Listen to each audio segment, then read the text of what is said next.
Гыйракның Фаллужа шәһәрендә якшәмбе көнне хөкүмәт көчләре сөнни гысьянчыларны утка тотты.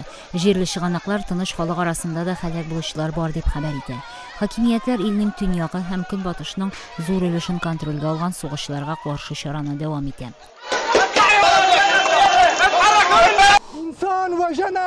Кабулда университет студентлары Әфганстанда хәрби чаралар вакытында кешеләрнең үлүенә ачу белдереп протест чарасы уздырды. Урам җыенда катнашучылар хөкүмәт ул гаепле кешеләрне җавапка тартырга тиеш дип белдерде. Рамазан аенда да Әфганстанның төрле төбәкләрендә террор гамәлләре һәм бәрелешләрдә дистәләгән кеше үлә.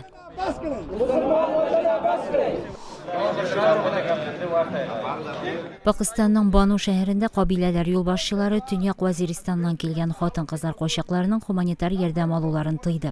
Озын чиратларда тору хатын-кыз эше түгел диелгән кабилә башлыклары кабул иткән карарда. Хөкүмәтнең ярдәмне ул хатын-кызлар исеменнән аларның ирләре яки ир туганнары тарафыннан алынуын оештырылуы сорала. Май аенда башланган хәрби чара вакытында Төньяк Вазиристаннан миллионнан артык кеше качты. Пакистанның Пешавар каласында бензин станциясендә газ салынган машина шартлап кимендә 4 кеше һәлак булды. Пакистанда күпләр бензин яки дизельдән арзанрак булганга газ куллана. Газ баллоннары тутырган машиналар шартлап, кешеләр һәлак була.